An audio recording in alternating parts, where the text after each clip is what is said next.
Revit MEP മലയാളത്തിൻ്റെ 28ാമത്തെ വീഡിയോയിലേക്കും അതുപോലെ തന്നെ വോൾ ഡിസൈനിങ്ങിൻ്റെ 2ാമത്തെ വീഡിയോയിലേക്കും ഏവർക്കും സ്വാഗതം. ഈ ഒരു വീഡിയോയിലൂടെ നമ്മൾ നോക്കാൻ പോകണം ഒരു വോൾ വരയ്ക്കുന്നതിന് മുന്നേ ആയിട്ട് ചെയ്യേണ്ട കുറച്ച് കാര്യങ്ങളുണ്ട്. അതിനെക്കുറിച്ചിട്ടുള്ള ആദ്യത്തെ സ്റ്റെപ്പ് കഴിഞ്ഞൊരു വീഡിയോയിൽ നമ്മൾ പറഞ്ഞിട്ടുണ്ട്.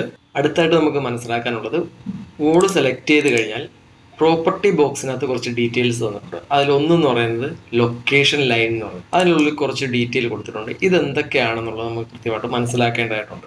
അപ്പോൾ ഇതിനെക്കുറിച്ചാണ് ഈ ഒരു വീഡിയോയിലൂടെ പറയാൻ പോകുന്നത്.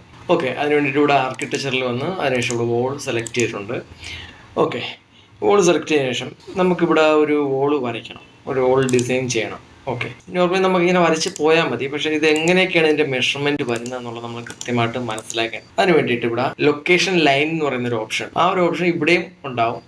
ഓക്കെ, ഇവിടെ ചേഞ്ച് ചെയ്താലും മതി, ഇവിടെ ചേഞ്ച് ചെയ്താലും മതി. ഏതെങ്കിലും ഒരു സ്ഥലത്ത് ചേഞ്ച് ചെയ്ത് കഴിഞ്ഞാൽ ഡിഫോൾട്ടായിട്ട് രണ്ടിടവും ചേഞ്ച് ആയിക്കോളും.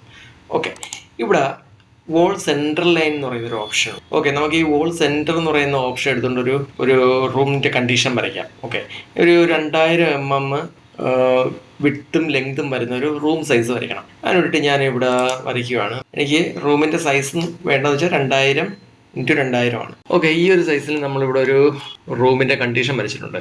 അതായത് എനിക്ക് വേണ്ടത് എത്രയാണ്, 2000x2000 ഇൻസൈഡ് വേണം. അപ്പോൾ ആ ഒരു സൈസിനെയാണ് നമ്മളിപ്പോൾ ഇവിടെ വരച്ചിരിക്കുന്നത്. ഏത് ഓപ്ഷൻ എടുത്തുകൊണ്ട് ഇവിടെ ലൊക്കേഷൻ ലൈൻ എന്ന് പറയുന്നതിൽ വോൾ സെൻറ്റർ എന്ന് പറയുന്ന ഓപ്ഷൻ എടുത്തുകൊണ്ട് വരയ്ക്കുകയാണ്. അപ്പോൾ ഇതിൻ്റെ മെഷർമെൻറ്റ് എങ്ങനെ കിട്ടിയെന്നുള്ളത് നമുക്ക് നോക്കാം. അതിന് വേണ്ടിയിട്ട് ഇവിടെ അനോട്ടേറ്റിലേക്ക് വന്നതിന് ശേഷം ഇവിടെ അലൈൻ എടുത്തതിന് ശേഷം ഇവിടെ ഞാൻ റൂമിൻ്റെ ഇൻസൈഡ് നോക്കുവാണ്. ഇൻസൈഡ് നോക്കുമ്പോൾ ഇവിടെ എന്താണ് സംഭവിക്കുന്നത്, ഇവിടെ 1800 mm മാത്രമേ കിട്ടിയിട്ടുള്ളൂ. നമുക്ക് ഈ ഒരു സൈഡ് ഇങ്ങനെ ഇവിടെ നോക്കാം. എങ്ങനെ നോക്കിയാലും ഇവിടെ 1800 mm വന്നിട്ടുള്ളൂ. ഓക്കെ, നമുക്ക് ഈ അലൈനിൽ നമുക്ക് വോൾ സെൻട്രൽ ലൈൻ മെഷർമെൻറ്റ് എടുക്കാം. വോൾ സെൻട്രൽ ലൈൻ എടുക്കുമ്പോഴേക്കും എങ്ങനെയുള്ളത് നോക്കാം. ഓക്കെ, വോൾ സെൻട്രൽ ലൈൻ എടുക്കുമ്പോഴേക്കും ഇവിടെ 2000 കാണിക്കും. അതെന്തുകൊണ്ടെന്ന് വെച്ച് കഴിഞ്ഞാൽ നമുക്കിവിടെ ഈ ആർക്കിടെക്ചറിനകത്ത് വന്നിരിക്കുന്ന ഈ ഓപ്ഷൻ, ഈ ഒരു പ്രോപ്പർട്ടീസിനകത്ത് ഈ വോൾ സെലക്ട് ചെയ്യുമ്പോൾ ഇവിടെ ലൊക്കേഷൻ ലൈനകത്ത് നമ്മൾ ഈ വോൾ സെൻട്രൽ ലൈനാണ് ഓപ്ഷൻ എടുത്തത്. അതുകൊണ്ടാണ് ആ വോൾ സെൻട്രൽ ലൈൻ എടുക്കുമ്പോഴേക്കും ഈ വോളിൻ്റെ ഈ ഒരു സെൻറ്റർ മുതൽ ഈ ഒരു സെൻറ്റർ വരെയുള്ള മെഷർമെൻറ്റ് വെച്ചായിരിക്കും നമുക്ക് ഇതിനകത്ത് വരയ്ക്കാൻ സാധിക്കുന്നത്. ഇതിനകത്തെ മെഷർമെൻ്റ് അല്ല കണക്കാക്കുന്നത്, ഈ central line to central line ആയിരിക്കും. ഓക്കെ, അതേസമയം നമുക്കിവിടെ ഫിനിഷ് ഫേസ് എക്സ്റ്റീരിയർ എന്ന് പറയുന്ന ഓപ്ഷൻ എടുത്ത് വരച്ചു കഴിഞ്ഞാൽ നമുക്ക് നോക്കാം. ഞാനിപ്പോൾ ഇവിടെ 2000 mm തന്നെ റൂം സൈസ് വരയ്ക്കാൻ പോവുകയാണ്. ഓക്കെ, 2000x2000 എന്നുള്ളൊരു സൈസിൽ. ഓക്കെ, നമുക്ക് നോക്കാം എങ്ങനെ. ഓക്കെ, ഇതിൻ്റെ നമുക്ക് മെഷർമെൻറ്റ് നോക്കാം. അതിന് വേണ്ടിയിട്ട് ഇവിടെ നോട്ടേറ്റിനാക്കി വന്ന് ഇവിടെ അലൈൻ എടുത്തു. അലൈൻ എടുത്തതിന് ശേഷം ഇവിടെ സെൻട്രൽ ലൈൻ എന്ന് പറയുന്ന ഓപ്ഷൻ നമുക്ക് നോക്കാം. സെൻട്രൽ ലൈൻ കൊടുത്തു കഴിഞ്ഞാൽ ഇവിടെ 1800 mm എന്നാണ് കിട്ടുന്നത്. ഓക്കെ, അപ്പോൾ ഇവിടെ സെൻട്രൽ ലൈൻ അല്ല ഇവിടെ നമുക്ക് കണക്കാക്കുന്നത്. ഇവിടെ കണക്കാക്കുന്നത് എങ്ങനെയാണെന്ന് വെച്ച് കഴിഞ്ഞാൽ നമുക്ക് നോക്കാം. ഓക്കെ, വോൾ ഫേസ് എന്ന് പറയുന്നൊരു മെഷർമെൻറ്റ് നോക്കാം. ഓക്കെ, ഞാനിപ്പോൾ ഇതിനകത്തെ വോളിൻ്റെ ഫേസ് ടു ഫേസ് നോക്കുവാണ്.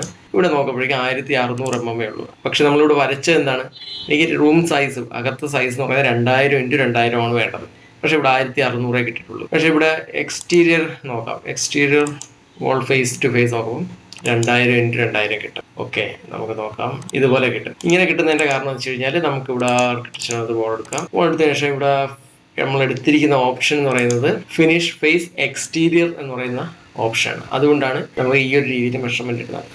അതായത് എക്സ്റ്റീരിയറിൻ്റെ എടുത്തു കഴിഞ്ഞാൽ വെളിയിലത്തെ വോളിൻ്റെ ഫേസ് മുതൽ ഇപ്പുറത്തെ വോളിൻ്റെ ഔട്ട്സൈഡിലെ ഫേസ് വരെയുള്ള മെഷർമെൻ്റ് ആയിരിക്കും നമുക്ക് വരയ്ക്കാൻ സാധിക്കുന്നത്. അങ്ങനെയാണെങ്കിൽ നമുക്ക് അകത്തെ മെഷർമെൻറ്റ് കിട്ടണമെങ്കിൽ എന്താണ് ചെയ്യേണ്ടത്, നമ്മളുടെ ലൊക്കേഷൻ ലൈനിനകത്ത് ഫിനിഷ് ഫേസ് ഇൻറ്റീരിയർ കൊടുത്താൽ മതി. ഇൻറ്റീരിയർ കൊടുത്ത് നമുക്കിപ്പോൾ നോക്കാം.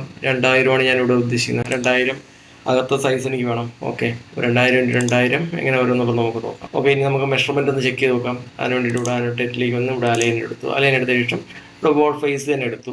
ഓക്കെ, വോൾ ഫേസ് എടുത്തു. ഇവിടെ വരയ്ക്കുവാണ്. വരയ്ക്ക് ഇവിടെ 2000 mm കിട്ടും. നമുക്കിനി ഔട്ട് സൈഡ് ലെങ്ത് നോക്കിക്കഴിഞ്ഞാൽ ഈ ഒരു വോളിൻ്റെ തിക്നെസ്സും കൂടെ ആഡ് ആവും.